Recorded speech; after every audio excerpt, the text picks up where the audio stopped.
Amigas, amigos, bienvenidos a Galería VIP, la recomendación de la semana, Recen por él, de Marcelo Larraqui. Muchas gracias por estar aquí, bienvenido. No, gracias a vos. Cuéntanos, ¿de qué viene? Un libro importante en este primer año, ¿no? Sí, es una biografía del Papa, una biografía política en el primer aspecto, y después su año de pontificado, bueno, su vocación de transformar a la Iglesia y darle una dimensión social que había perdido. Y desde sus orígenes, ¿no? Desde antes de llegar al Vaticano, ser el Papa ya tenía como esta formación. Sí, él tiene una formación jesuita, tiene una preocupación. En realidad la vida del Papa, antes de ser Papa, es bastante, podría decirse que es un campo de batalla, porque ha tenido bastantes luchas internas dentro de la Compañía de Jesús, también había quedado desplazado. Cuando fue cardenal de Buenos Aires tuvo de alguna manera el enojo de Roma, porque lo consideraban un papa progresista, y bueno, y se da la excepcionalidad que ya como cardenal retirado, esperando la orden de dimisión, simplemente lo encuentra el cónclave y el cónclave lo elige papa de manera inesperada, ¿no? Me parece interesante, por ejemplo, Señales del Destino, ¿ya se veía ahí este carácter político del Papa, esta formación, no sé si de alguna manera facilidad política? Sí. Sí, es un hombre de gobierno y esto lo expresó rápidamente desde el primer día. Del primer día que se fue del Palacio Pontificio y entró a Santa Marta, aún con su valijita, con su agenda, mostró que quería gobernar. A diferencia de Ratzinger, que uno lo veía más apagado dentro del palacio, más preocupado por las encíclicas, por la teología, y Bergoglio en su vida llevó prácticamente 40 años gobernando, sea la Compañía de Jesús, la Arquidiócesis de Buenos Aires, y ahora muestra el potencial político en lo que es el pontificado, que es un lugar de primacía mundial, ¿no? De la escena mundial está puesta cada día en la Santa Sede, ¿no? En cuanto dio su primer discurso, todo el mundo destacó su formación jesuita ante los excesos que se veían desde ese momento en el Vaticano, ¿no? Desde años anteriores, todo este mundo suntuoso, alejado de los votos de pobreza. Bueno, él lo primero que dice es una iglesia pobre para pobres, que es casi un suspiro, ¿no? En la primera aparición, creo que lo dice con los periodistas. Después elige el nombre de Francisco, que también ya es una señal clara hacia dónde va. Y después lo que tienen los jesuitas es mucha inteligencia, son muy intelectuales, pero tienen esa vocación misionera, de ponerse un objetivo y cumplirlo, ¿no? Por ejemplo, cuando estuvo reuniendo seminaristas, ¿no? Hasta congregar 30, me parece que eran. Sí, sí, sí. Claro, bueno, ahora último, en el primer año de pontificado se fue a un convento. Esto también lo muestra como un hombre muy inteligente. En vez de mostrar todo el fasto del año de la coronación, él se fue a un retiro y aparece en un bus con distintos obispos, con una valijita como uno más. Me parece que él mostró su gran capital político, es que se muestra tal cual es esto que vemos desde afuera, pero adentro es un hombre de muchas decisiones internas.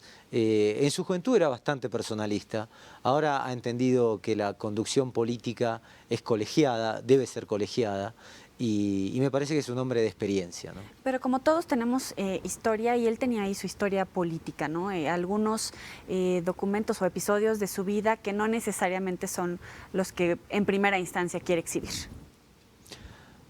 Bueno, en los años 70 él quedó marcado por una leyenda negra, digamos, que lo comprometió con el secuestro de dos sacerdotes jesuitas con los que él estaba confrontando, él como titular de la orden. Hay un tema político clave que muestra a un Bergoglio mucho más moderado del que vemos ahora, ¿no? Era dentro de los vientos de radicalización política de la Argentina de los años 70, que también se dio en distintos países de Latinoamérica. Él era un moderado, un peronista ortodoxo, digamos, frente a dos curas tercermundistas de izquierda que estaban trabajando en las villas. Él no quiso que trabajaran, pidió que salieran de ahí, les pidió que vinieran a la curia para ser protegidos. Y bueno, estos curas se negaron, fue un proceso largo de varios meses que está relatado en el libro, y que finalmente cuando les pide la dimisión, a los curas los secuestran, ¿no? Los secuestra la Marina argentina. Después Bergoglio pide por ellos y a los 6 meses los liberan. Ese episodio queda un poco marcado, como un poco borrascoso en la vida de Bergoglio, aunque no hubo complicidad en el secuestro, sí se advierte un Bergoglio que prefiere sacar a 2 sacerdotes de su orden cuando piensan diferente a lo que pensaba él, ¿no? Ujú. Y en el caso, por ejemplo, de Juan Pablo II, de Benedicto XVI, ¿qué tan cercano y lejano en sus momentos? Yo creo que es más lejano que cercano, porque los tiempos políticos cambiaron, ¿no? Juan Pablo II era un papa de la geopolítica, hijo de la Guerra Fría, que tenía como una idea de movilizar a todos los países comunistas del este, y lo logra, ¿no? Con movilizaciones pacíficas termina derrumbando el muro de Berlín.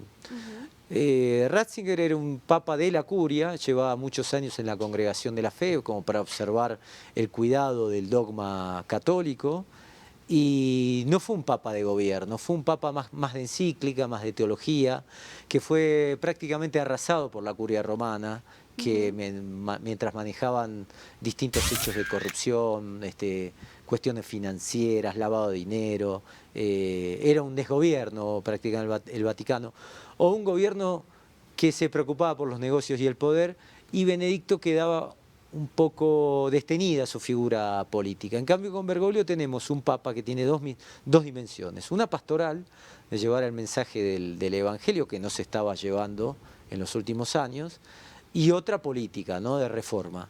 Pero creo que lo que logró él fue una gran construcción de imagen, que lo posiciona en un liderazgo mundial en pocos meses. Me parece que es un hombre que sabe usar la Santa Sede, ¿no? En términos políticos y de gobierno. ¿Qué papel juega el Papa Francisco frente a la renuncia de Benedicto XVI en la manera en la que se dio en ese contexto que mencionabas? Mira, él da una homilía después de la renuncia, pocos días en la Argentina, donde hay un solo periodista en la homilía. Es decir, Bergoglio había perdido ya posiciones de importancia en la Argentina. Recordemos que había tenido mucha confrontación con el gobierno del matrimonio Kirchner, pero nadie esperaba que Bergoglio pudiera ser un candidato. Él va a Roma, se hospeda en un hotel, en el Hotel del Clero, y da un discurso en el precónclave, en las congregaciones generales, donde él ahí marca el tono. Son 4 párrafos el discurso que están al comienzo del libro, donde él marca que quiere sacar la iglesia de Roma, sacar a Cristo de la propia iglesia. Dice que es un prisionero. Y me parece que eso cambia un poco, ya estaba el humor de cambio, ¿no? De cambiar lo que era la curia romana, de poner un papa que no fuese elegido por Roma, y hablo de los cardenales italianos y europeos, sino un papa de periferia. Y ahí con ese discurso me parece que Bergoglio logra ser elegido por los cardenales externos, principalmente de Estados Unidos, y bueno, inesperadamente le llega el pontificado. Quisiera hacer una pausa en el tema de los Kirchner, ¿no? Con el presidente, si quiere hablar conmigo, que venga a mi oficina. Ah, muy bien. ¿No? ¿Cómo Sí. se da? ¿Cómo puede un sacerdote en esos términos plantearse frente a un presidente? Porque todavía fue con él, ¿no? No fue con Cristina. Sí, exactamente, fue con él en el primer encuentro. Bergoglio estaba a 100 metros de la Casa Rosada de la Catedral de Buenos Aires. Kirchner asumió y quería una charla en privado con el cardenal de Buenos Aires. Veníamos de un cardenal que era Corrachino, veníamos los argentinos, que iba a tocar la guitarra con otro presidente a la casa, a la residencia presidencial, que era Menem, ¿no? Entonces era prácticamente un modelo eclesiástico del menemismo. Ese lugar lo había heredado Bergoglio. En cambio muestra una actitud de autonomía. Si el presidente quiere hablar conmigo, que venga a la curia, ¿no? Eso es un gesto de autonomía política, que es exactamente el mismo gesto que tiene Bergoglio cuando Bertone, que está en YouTube, lo pueden ver los televidentes, si colocan Palacio Pontificio, Bergoglio y Bertone, ven que le abre el Palacio Pontificio, le quita el sellado rojo y dice, bueno, acá va a gobernar usted, y rodeado de todos los cardenales. Y lo que hace Bergoglio es irse de ahí, irse a un hotel, irse a su habitación y a su oficina y gobernar desde el hotel. Y así, de esa manera, muestra su gesto de autonomía política, ¿no? Incluso autonomía política en otros temas que también fueron controversiales, ¿no? Por ejemplo, el aborto, la trata. Aquí en México también traemos un tema de abuso de menores, de sacerdotes a menores. ¿Cuál ha sido su planteamiento desde el principio de Bergoglio? Bueno, la trata de personas, él se ocupó bastante en Argentina y se reunió con organizaciones antitrata que hacían denuncias, con muchas organizaciones antimafia, ¿no? Hablo de redes de prostíbulos, secuestros de chicas y que colocaban en prostíbulos, talleres clandestinos. Me acuerdo en Argentina hubo 6 chicos que fallecieron trabajando en un incendio en una casa clandestina de talleres de ropa, y él hizo una denuncia muy fuerte y al año dio una homilía enfrente de esa misma casa donde se había provocado el incendio. Peleó por los inmigrantes, por aquellos que fueron desplazados por la globalización, ¿no? Pero después Bergoglio es un hijo de la Iglesia, él se opone al aborto, se opuso al matrimonio igualitario, pero de una manera como más liviana, y esto le valió muchas críticas de Roma, es decir, no hizo una oposición medieval al matrimonio igualitario, pero bueno, él es crítico del matrimonio igualitario, aunque... ¿Tanto como cruzada? Él fue muy interesante porque cuando la batalla estaba perdida, él hizo un gesto de cruzada a una carta que escribió a unas hermanas, pero era una carta que era por la galería, como un gesto hacia Roma, diciendo hice todo lo que pude, pero ya la batalla la había perdido y él no había jugado mucho en esa batalla, al punto que muchas organizaciones católicas convocaron al Congreso el día de la votación, reunieron 30.000 personas y Bergoglio no fue. Simplemente mandó una carta. Y si el cardenal de Buenos Aires no va a esa congregación católica, a esa multitud católica para oponerse al matrimonio, quiere decir que se oponía, pero no iba a dejar la vida por eso. Y al mismo tiempo era a Roma lo más mínimo indispensable, ¿no? Sí, sí, porque él no pertenecía a ninguna de las facciones de Roma y Roma no escuchaba a ninguno de los cardenales externos si no era del bando de Roma. Y Bergoglio no era del bando de Roma, entendido por el bando conservador, el bando ortodoxo. Bergoglio asume de una manera extraña como cardenal primado. Bueno, Juan Pablo II lo designa como cardenal primado, pero Bergoglio hace un gobierno totalmente distinto al de Quarracino, que era mucho más conservador. Y esto tiene que ver con las sensibilidades. Bergoglio es un hombre que, más allá de las, o por lo menos ahora, ¿no? Más allá de las ideologías, tiene mucho en cuenta la sensibilidad humana, esta cosa del discernimiento para poder dialogar y escuchar al otro. Me parece que esto lo presenta a Bergoglio como un hombre de fe y de escucha y también de tolerancia, ¿no? Marcelo, tenemos que hacer una pequeña pausa. Al regreso me gustaría que nos platicaras la agenda del Papa Francisco. No le cambien, ya volvemos.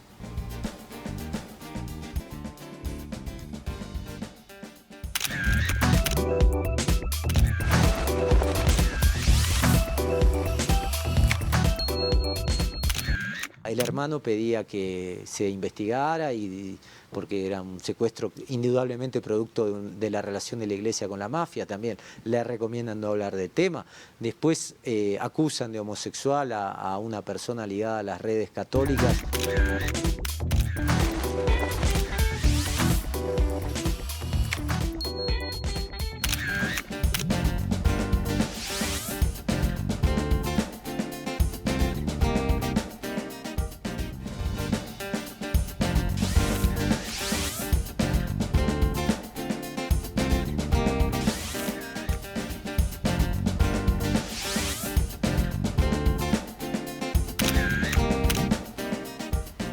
Gracias por seguir con nosotros. A un año del pontificado del Papa Francisco, Marcelo Larraqui nos viene a presentar su libro Recen por él. Te preguntaba acerca de la agenda del Papa.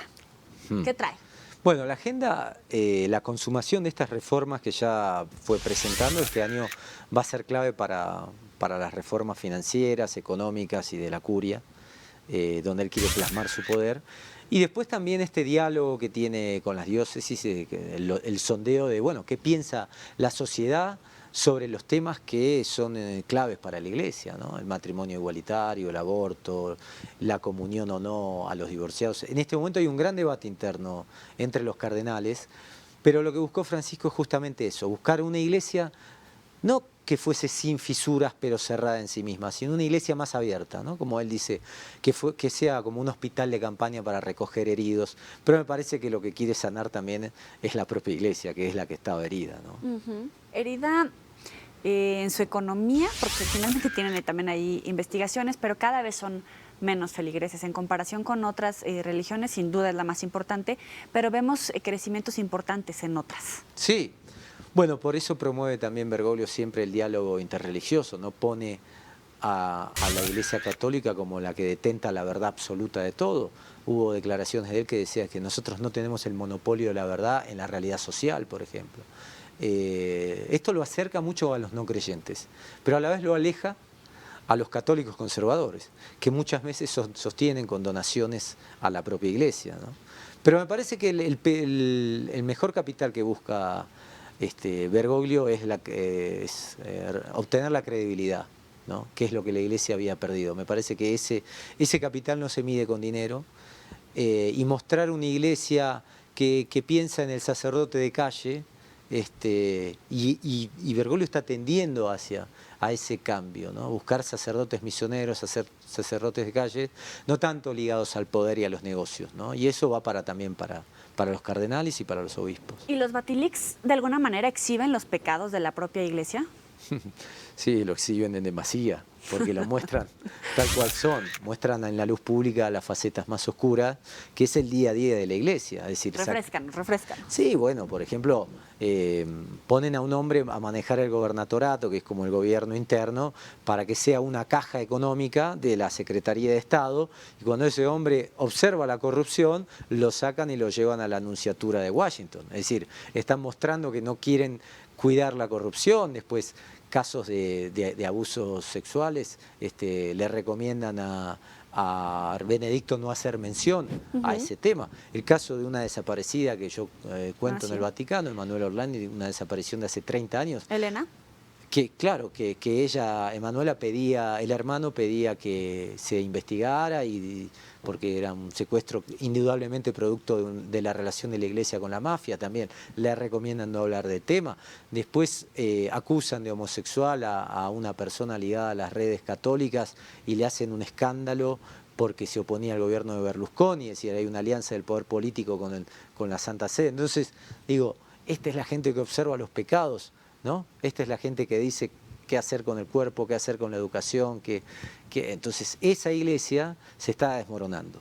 Esa es la iglesia, esa es la caída del imperio, que era un mal negocio para todos. Me parece que lo que ven los cardenales es que la curia no podía seguir gobernando, aprovechan esta renuncia de Ratzinger para provocar un cambio de mando, y este cambio de mando lo conduce Bergoglio. Desde tu punto de vista, ¿cuáles serían los pendientes más importantes y cuál va a ser el legado que terminará por dejar el Papa Francisco?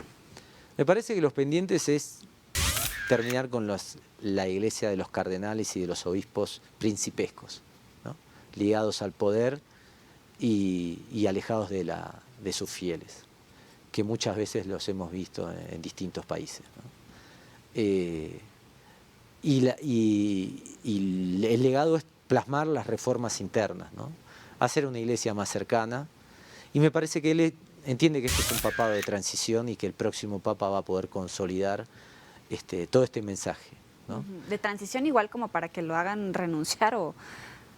Sí, bueno, o no creo, pero creo que él va a aprovechar toda su potencia intelectual, cognoscitiva, física, al máximo. Es un hombre que tiene 77 años y no me lo imagino balbuceante en una ventana gobernando. Lo veo como un hombre de acción que quizá dé un paso al costado. Ya lo dio Benedicto XVI y no pasó nada. Es decir, quizá termine siendo una sucesión consensuada en un cónclave, no traumática, porque fíjate lo que le pasó a Juan Pablo II, que en los 2 últimos años o 3 de su enfermedad, la curia romana hizo lo que quiso mientras él no podía ya, no tenía condiciones físicas como para gobernar, ¿no? Ujú. ¿Y ustedes como argentinos cómo lo ven? Bueno, ahora mucho mejor. Ajá. Bergoglio era una personalidad destacada, pero que estaba muy contestado por el oficialismo y estaba en la pelea cuerpo a cuerpo. Con las peleas cuerpo a cuerpo se hacen en el barro, entonces a veces quedaba mal parado. Ha tenido derrotas, por ejemplo, se opuso a una muestra de un pintor, Ferrari, y esa muestra la autorizó la justicia, es decir, que ahí, porque la consideraba el anticristo esa muestra, y bueno, y esa pelea la pierde.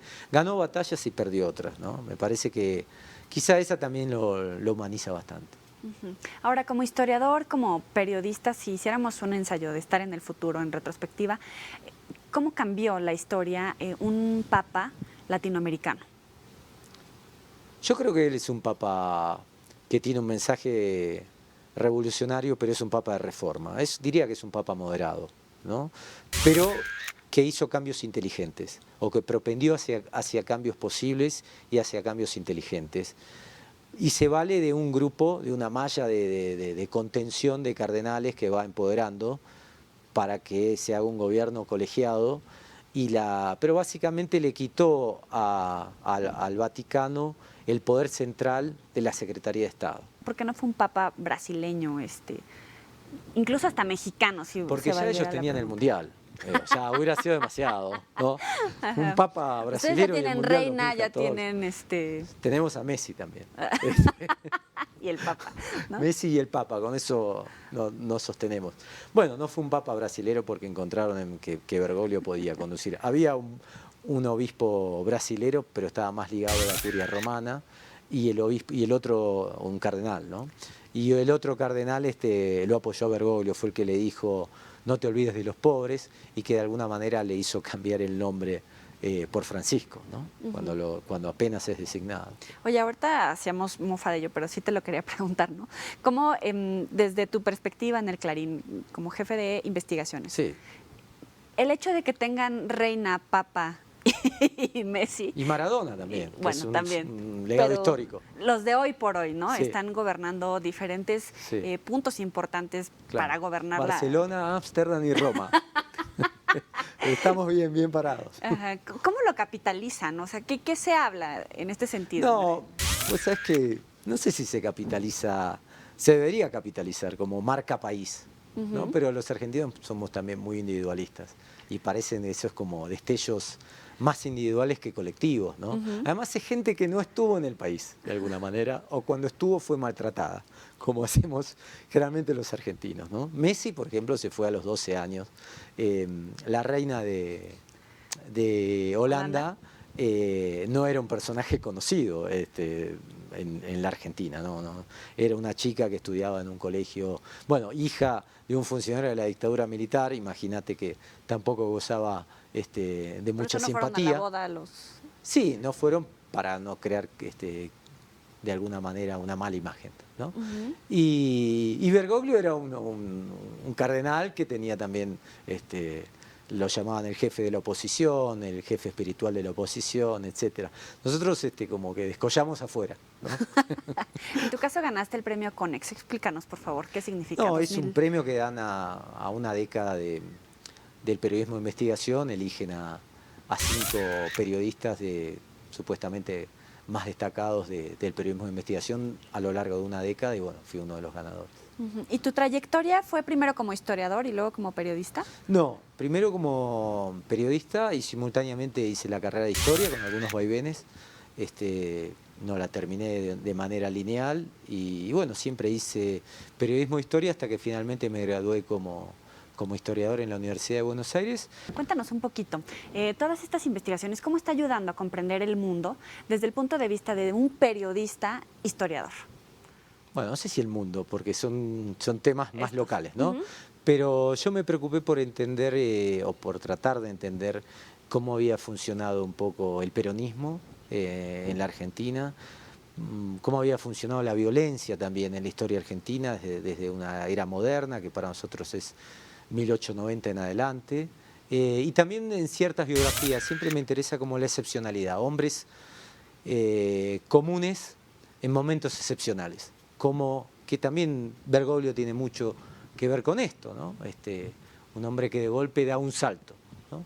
Me interesa mucho estudiar, analizar desde la política, desde ese marco político, cómo hombres comunes adquieren lugares de trascendencia y manejan mucho la tensión, desbarrancan, reviven, como el caso de López Rega, que era un policía jubilado a los 50 años y a los 60 años tiene el mando del país.